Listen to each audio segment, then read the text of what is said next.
नमस्कार दोस्तों, मैं नितिन योगाचार्य। मेरे YouTube चैनल में आपका बहुत बहुत स्वागत है। आशा करता हूं कि आप सभी स्वस्थ होंगे। आज हम योगाभ्यास के इस क्रम में एक महत्वपूर्ण प्राणायाम के विषय में चर्चा करेंगे। आज का जो हमारा प्राणायाम है वह है शीतली प्राणायाम। शीतली प्राणायाम के बारे में हम विस्तार पूर्वक चर्चा करेंगे कि शीतली प्राणायाम करने की विधि क्या है, शीतली प्राणायाम से मिलने वाले लाभ, बेनिफिट्स और शीतली प्राणायाम की सावधानियाँ, इनके बारे में आज हम विस्तार पूर्वक चर्चा करेंगे। सबसे पहले हम शीतली प्राणायाम की विधि के बारे में चर्चा करते हैं।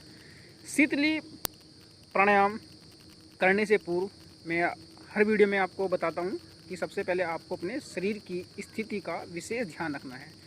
एक आसन आप बिछा ले, आसन पे आप सुखपूर्वक किसी एक आसन विशेष में बैठ जाए, जैसे सिद्धासन, सुखासन, अर्ध पद्मासन, पद्मासन, स्वस्तिक आसन।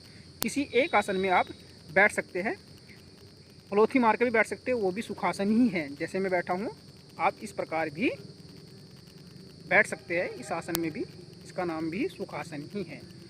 इस प्रकार से आप सुखासन में बैठ जाइए। दोनों हाथ आपके घुटने पर, मन बिल्कुल आपका शांत, चित्त आपका बिल्कुल प्रसन्न और आपका मन प्राणायाम के लिए तैयार। किसी प्रकार का मन में कोई विचार ना हो, संपूर्ण ध्यान आपका प्राणायाम पर रहे। आओ शुरू करते हैं शीतली प्राणायाम। शीतली प्राणायाम करने के लिए आपको कमर गर्दन आपकी सीधी, आंखें आपकी बंद। इसके बाद आपको अपनी जीभ को बाहर निकालना है, अपनी जिह्वा को बाहर निकालना है। और जिह्वा की संरचना आपको जिस प्रकार नली की आकृति होती है, इस प्रकार से आपको अपनी जीभ की आकृति बनानी है। और जीभ से ही आपको श्वास को लेना है, अर्थात पूरक करना है। जीभ से धीरे धीरे आपको पूरक करना है और श्वास आपको अपने फेफड़ों में भरनी है। श्वास भरने में किसी प्रकार की कोई जल्दबाजी ना हो, तेज़ी ना हो। श्वास भरने के पश्चात, उसके पश्चात आपको जीभ को अंदर कर लेना है, मुंह आपका बंद रहेगा। उसके पश्चात आपको कुछ समय के लिए श्वास को अपने फेफड़ों में ही रोक कर रखना है, अर्थात अंतः कुंभक का अभ्यास करना है कुछ समय के लिए। उसके पश्चात आपको दोनों नासिकाओं के माध्यम से धीरे धीरे से श्वास को बाहर निकाल देना है।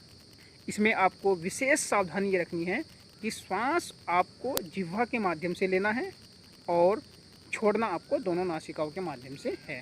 श्वास आपको मुंह से नहीं छोड़ना है, मुंह आपका बिल्कुल बंद रहेगा। इसका विशेष ध्यान आपको रखना है। एक बार आप देख ले कि किस प्रकार से इसको करना है। कमर गर्दन सीधी, आंखें बंद।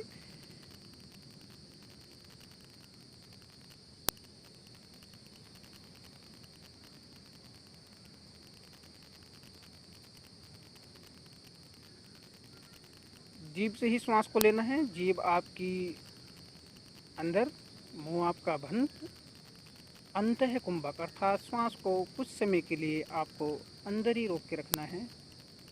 अपनी क्षमता के अनुसार धीरे धीरे दोनों नासिकाओं के माध्यम से श्वास को बाहर निकालना है। यह एक चक्र हुआ। एक बार इसको पुनः करेंगे।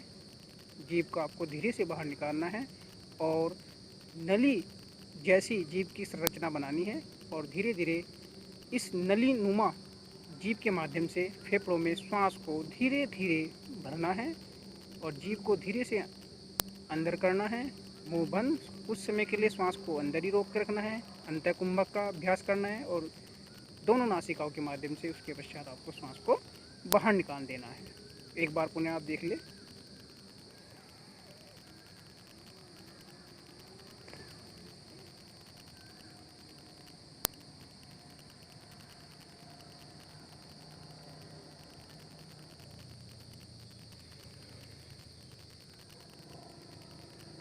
इस प्रकार से आपको शीतली प्राणायाम का अभ्यास करना है। यह इसकी विधि हुई।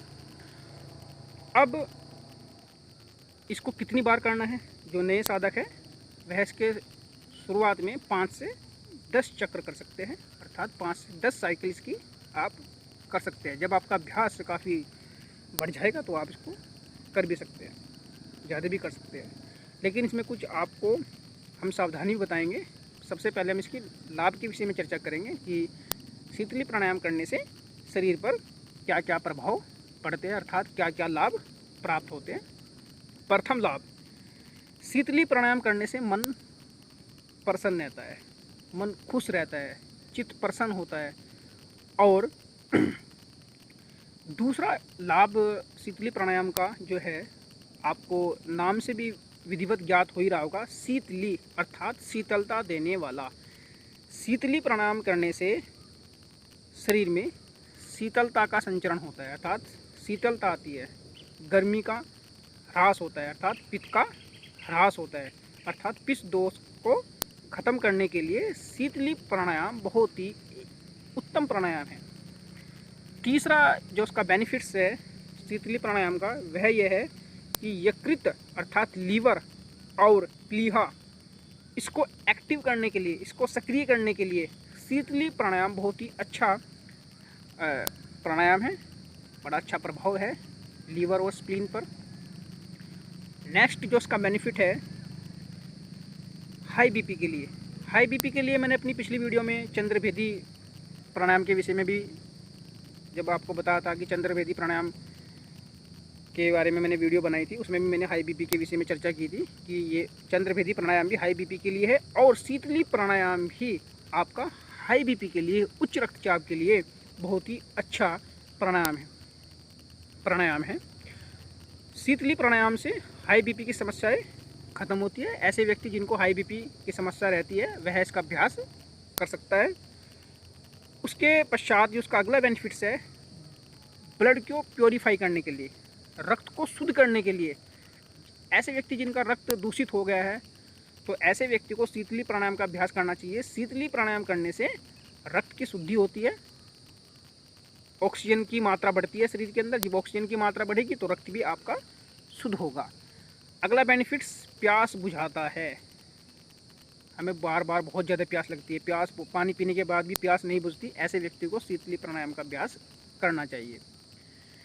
अगला बेनिफिट्स ये है कि शरीर के अंदर बहुत ज़्यादा गर्मी बनती है, उसको तो शांत करता ही करता है। साथ में आप देखते हो गर्मी के दिनों में जब लूएँ चलती है, लू जब चलती है, तो लूओं से बचने के लिए शीतली प्राणायाम बहुत अच्छा रिजल्ट देता है।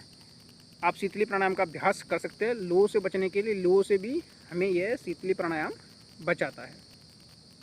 ये तो कुछ हमने इसके बेनिफिट्स के बारे में बात की है, और भी बहुत सारे बेनिफिट्स है, लेकिन हम मुख्य बेनिफिट जो शीतली प्राणायाम करने से हमें प्राप्त होते हैं उसके विषय में हमने आपके समक्ष ये इसके लाभों के विषय में चर्चा की है। अब इसकी हम सावधानी के विषय में चर्चा करते हैं।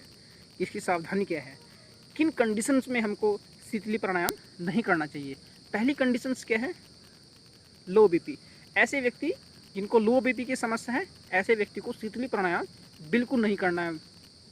दूसरी कंडीशंस, दूसरी सावधानी क्या है, ऐसे व्यक्ति जिनके को सर्दी लगने की समस्या, जिनको ठंड बहुत ज़्यादा लगती है, अर्थात सर्दियों के मौसम में, सर्दियों के दिनों में शीतली प्राणायाम का अभ्यास ना किया जाए, क्योंकि सर्दी के मौसम में शीतली प्राणायाम का अभ्यास करने से शरीर के अंदर और शीतलता आएगी, और शीतलता आने से क्या होगा, आपको फीवर, जुखाम, नज़ला, अनेक प्रकार की समस्याओं का आपको सामना करना पड़ सकता है। अतः सर्दियों के मौसम में, अर्थात ज़्यादा ठंडे मौसम में शीतली प्राणायाम का अभ्यास ना किया जाए।